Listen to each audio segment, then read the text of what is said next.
Liverpool on the verge of a mega deal. Are they about to launch a bombshell bid for Victor Osimhen, Nico Williams and Barcelona? What's really going on with that transfer, and why is it on the brink of collapse? Rodrygo has, sensationally, decided to leave Real Madrid, and there's already a queue of English giants lining up with a £90 million cheque. Who's going to bag him? And finally, a shock return for Aymeric Laporte to the Premier League. Which club is making this audacious move? All this and much more in today's jam-packed episode. Can we smash 600 likes on this one? If we do, I'll be back tomorrow with even more. Deal? Right then. Let's dive headfirst into the very latest transfer whispers right now. You know the drill, right? Real Madrid, bless their cotton socks, have this uncanny knack of letting absolute gems slip through their fingers just when they're hitting their stride. And guess what? The latest episode of the Great Madrid sell-off is brewing. We're talking about Rodrygo, the lad who just about cemented his spot as a bona fide fixture in the Blancos' attacking lineup. Now, his future at the Bernabeu is wobbling like a jelly on a plate, and, whisper it, Arsenal are reportedly circling like a pack of wolves. The North Londoners mean business. Mikel Arteta, it seems, has decided divine intervention is a bit slow on the uptake, and is now actively hunting for that game-changing talent, that proper X-factor, to finally shatter Arsenal's trophy drought. And their radar pinged straight onto Rodrygo. The asking price, a cool 90 million smackers. Which, let's be straight, doesn't exactly scream king's ransom for a player of his caliber, a kid who can torch defenses from multiple spots with electrifying pace and dribbling that'll make your jaw drop. And the kicker? Madrid, the architects of this squad, aren't exactly slamming the door shut. They appear ready to offload a guy who's become a cornerstone, provided, of course, the price is right. Under Carlo Ancelotti, Rodrygo was practically glued to the starting 11, a crucial cog in that well-oiled machine. But now, Brahim Diaz and Arda Güler are vying for his patch, and Rodrygo's minutes could be slashed quicker than a politician's promise. Oh, the sheer audacity! Why nurture a proven talent who delivers week in, week out, when you can just throw the dice on a couple of unproven hopefuls? Classic Madrid, isn't it? Arsenal, on the flip side, view Rodrygo as the ultimate catch. He wouldn't just pad their attacking options, he'd be a serious upgrade on someone like Martinelli, and he can even fill in as a false nine if the situation calls for it. Versatility, that's the currency in North London. While in Madrid, it seems they only deal in the next shiny new thing. The Gunners have been tracking this whole charade for donkey's years, and crucially, they've already had a chinwag with the players' representatives. First nudges reportedly happened weeks back, and Arteta's crew are feeling rather chipper about it all. Rodrygo's top wish, naturally, is to keep donning that white shirt. But here's the million-dollar question. Is Real actually prepared to give him the platform and playtime he's earned? Or is it just simpler for them to ship him off for 90 million quid and then, oh, I don't know, bolster the midfield with the loot?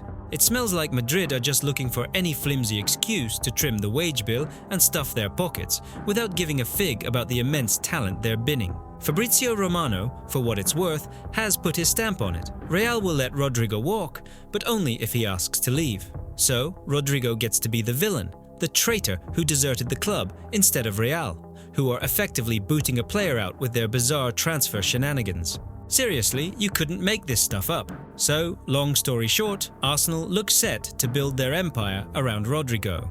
And let's be real, that's worth its weight in gold when you're cherished and given the chance to truly blossom, rather than just being a spare wheel in case the main star pulls a hammy. We'll soon find out if Rodrygo finally gets the props and a truly pivotal role he's been yearning for at Real. What a wild ride this one's shaping up to be. Hakan Çalhanoğlu, dreaming of a Turkish homecoming. Honestly, it's a narrative older than time itself. His beloved Istanbul is practically beckoning. Galatasaray are rolling out the proverbial red carpet, and the faithful are already fantasizing about him conducting the orchestra from their hallowed turf. But Inter Milan? What on earth are they playing at? Oh, they've apparently decided they're sitting on a solid gold goose. And the price tag? Brace yourselves, it's truly eye-watering. The Nerazzurri have gone full-blown. Ebenezer Scrooge demanding anywhere between 35 and 40 million euros for a 31-year-old HAKAN. A man, mind you, who's literally at their door, saying, "Lads, I want to go home." And they're just sat there, acting like he's some hotshot 20-year-old they can flip for a triple-digit figure in a couple of seasons. Seriously, what do you even call that? It's utterly beyond the pale. Galatasaray, meanwhile, have lobbed in a perfectly sensible 15 million. The Turks, to their credit, aren't exactly dripping in cash and fully grasp that shelling out big money youngster rates for a 30-something HAKAN is, at best, a tad eccentric. But Inter, it seems, are hell-bent on squeezing every last cent out of this, even if the whole darn deal goes belly up. I mean, can they not just be reasonable for once? Or do they genuinely believe some Saudi outfit is just going to float in on a magic carpet and drop 40 million notes on him, just like that?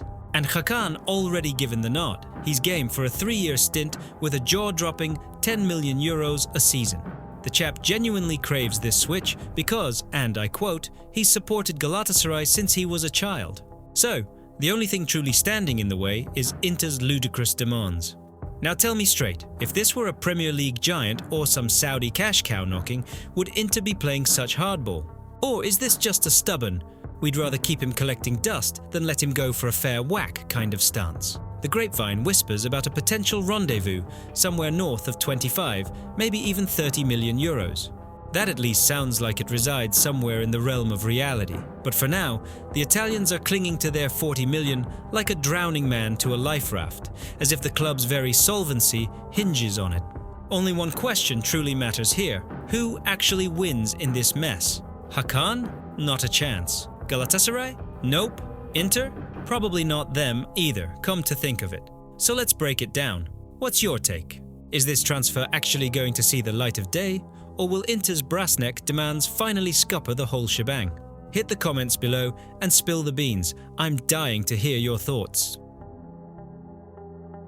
The never-ending Barca transfer circus, or as I like to call it, Barcelona, a prayer and a penny, is officially reaching new heights of pure theatre. The Catalans have taken a gargantuan stride towards snagging Nico Williams, and honestly, I'm torn between genuine admiration and a full-blown guffaw. Fabrizio Romano himself, the man, the myth, the transfer oracle, confirms it. Barca have shaken hands on personal terms with Nico, a contract stretching all the way to 2031, let that sink in for a second, 2031, with a cool 7 to 8 million euros per season. And the biggest hurdle, the so-called Mission Impossible, is apparently cleared. Barca are now in the driving seat because the player actually wants to come. Convincing a top-tier footballer to pull on that famous Blaugrana strip is always a feat, especially when you're offering him less than the guy next door. But Nico Williams is so utterly smitten with the idea of joining Barca, he's willing to make sacrifices that would make most modern pros blanch. He hasn't just agreed to a lower salary, he's prepared to trim it even further, just to help the club navigate La Liga's Byzantine registration rules. Can you even fathom that? Athletic are reportedly offering him a king's ransom, and he's happy to take less and then reduce it. This isn't just love for the badge, it's bordering on financial self-flagellation, or maybe Nico just needs a good financial advisor. He's even ready to personally plead with Athletic to table some talks so Barca don't have to cough up the entire 62 million euro release clause. And he's prepared to go public about it. Seriously, that's a level of commitment you rarely witness in the cutthroat world of modern football. But there's one gigantic catch, a but as big as Barca's debt mountain itself. Athletic Bilbao aren't some open house, they're famously unyielding. Players leave only one way, via their release clause, no ifs, ands or buts, no let's haggle, no mates rates. So despite Nico's unbridled enthusiasm, Barca will either have to stump up the whole darn sum, or will be treated to the annual rerun of La Liga's financial fair play follies. And that's where Javier Tebas enters the stage, the grandmaster of Catalan misery. Remember how Barca practically needed a miracle worker to register Dani Olmo last year? Get ready for a carbon copy. Tebas absolutely relishes making life as hellish as possible for Laporte and Deco.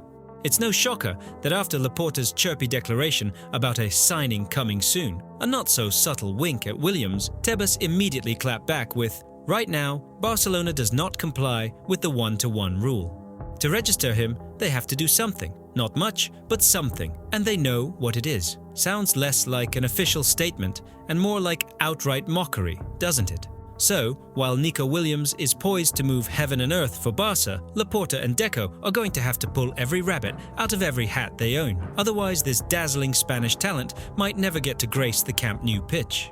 And we'll be left watching what looks like a match made in heaven go up in smoke on the jagged rocks of Spanish financial fair play. Still, it's a good laugh, right? And speaking of dodgy financial dealings, here's the easiest way to back. Well, not BARÇA, obviously, but this channel. Because unlike Laporte's transfer sagas, subscribing here costs exactly £0. No 62 million, not even 7 or 8 million needed. Just hit that button before Tebas starts taxing oxygen. Chelsea, it seems, aren't just shopping for players anymore. They've declared an all-out economic blitzkrieg on every other club. Honestly, it's not a football club down in West London. It's a bloody 70 million bargain bin. Only the bargains are anything but. Brace yourselves for another classic installment of Chelsea's cash cannon. This time, their voracious appetite for talent has zeroed in on João Pedro from Brighton. Just chew on that for a second. The Blues already possess a forward line so crowded, they're practically stacking them in the hallways. But nope, they need another one. For Chelsea, that's probably the equivalent of finding a crumpled £10 note in an old pair of jeans. They've already kicked off initial discussions. Why dilly-dally, eh? Gotta hoover up every remotely promising attacking prospect on the planet before anyone else gets a look in, then figure out what the Blazers to do with them. Maybe they'll use them to fill out a five-a-side team for the staff, or perhaps it's for their burgeoning players who never see the pitch gallery. Honestly, the changing room must look less like a place for preparing for games and more like a high-density storage unit. To be fair, Pedro himself is a proper talent. He bagged 10 goals in 27 Premier League outings, and he's adaptable, can terrorize defenses from the left flank or as a bona fide number 9. So, essentially, an attacking Swiss Army knife. And the crucial bit, he's not averse to ditching Brighton himself to, as he put it, take the next step. And in his mind, Chelsea isn't just a step, it's probably a giant leap to a different galaxy. But here's where another heavyweight enters the fray: Newcastle United. Eddie Howe has been eyeing him up for donkey's years, dating back to 2022. The Magpies, incidentally, have already made their play, reaching out to Brighton just this week. You know how Brighton operates when it comes to offloading their assets. For them, it's not just a transaction, it's a bloody masterclass in extracting maximum value.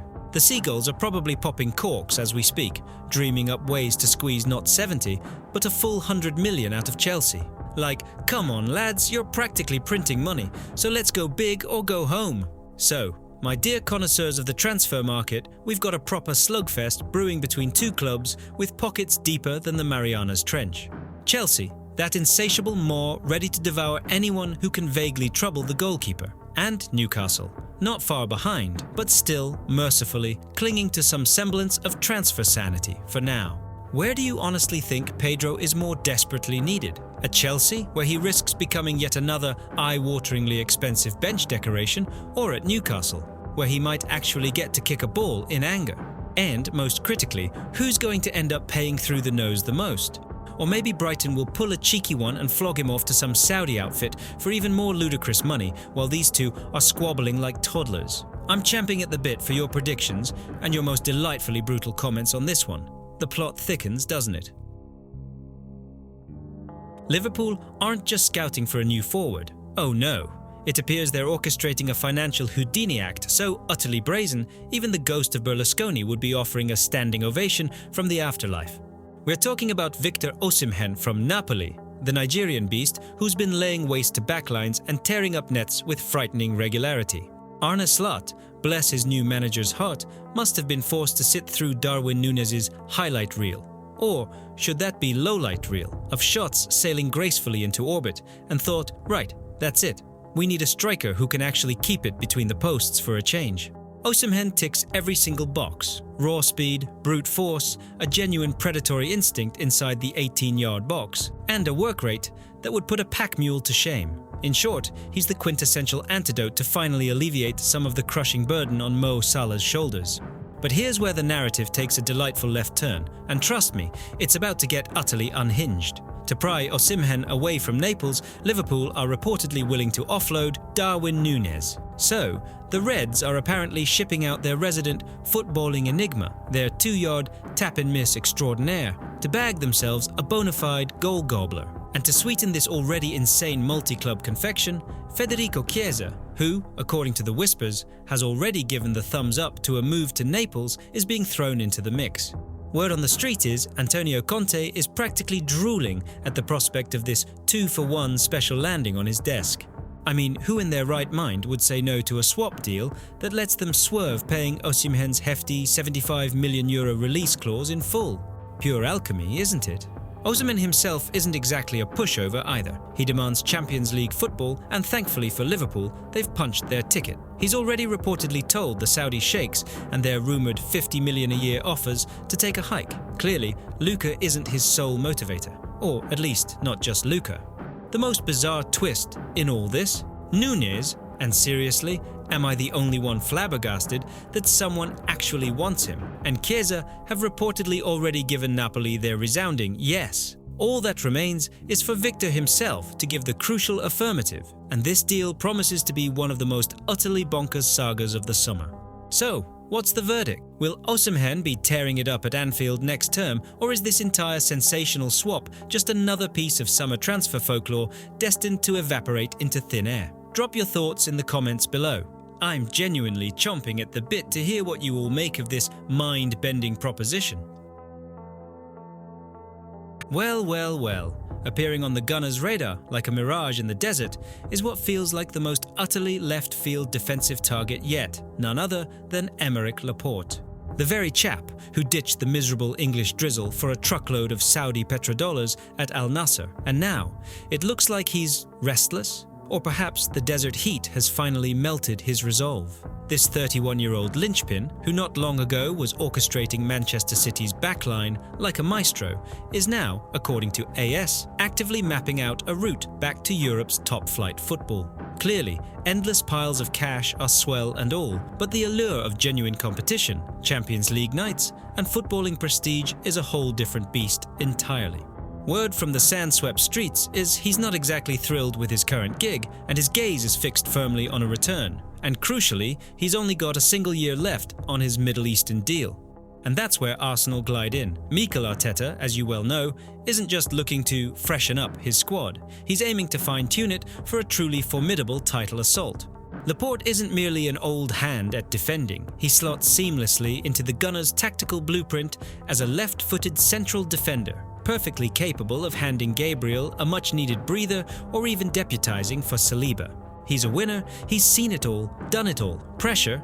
He'd devour it for breakfast back at City, for bolstering squad depth and injecting that vital winning DNA. He's an absolute masterstroke of a signing. Reports from the scribes hint that Al Nassr won't play hardball on the fee if they can secure a suitable replacement. They're floating around £20 million. For a player of his undeniable pedigree, you'd have to concede that's an unadulterated steal. But, and this is the behemoth in the room, the whole arrangement could collapse faster than a house of cards because of one gargantuan snag: his wages. Out in the Saudi sunshine, Laporte is reportedly trousering close to £400,000 a week. That makes him the third highest paid defender on the entire planet. And now he strolls up to Arteta's office door, chirping, "I want back in, lads, but I need a pay packet that makes Saliba and Gabriel's combined look like pocket change." Yeah, right. Arsenal aren't a charity. They're not doling out contracts like penny sweets to 31-year-olds. If Laporte genuinely yearns for a return to European football, he's going to have to drastically dial down his financial expectations. I mean, to a degree that might even make him blush, because if he rocks up expecting to break the bank, it won't just torpedo Arsenal's wage structure. It could seriously sour the dressing room atmosphere. We're busting our guts for the title, and this veteran from the desert just swans in, getting paid obscene amounts. That's pretty much what key players on sensible wages might be thinking. So, Arsenal could land a truly elite, seasoned defender for a song, but only if Aymeric suddenly decides that glory trumps gold. What's your take, folks? Is he prepared to make those hefty sacrifices for the ultimate prize? Or is money still the be-all and end-all for him? Sound off in the comments below. Your insights are gold.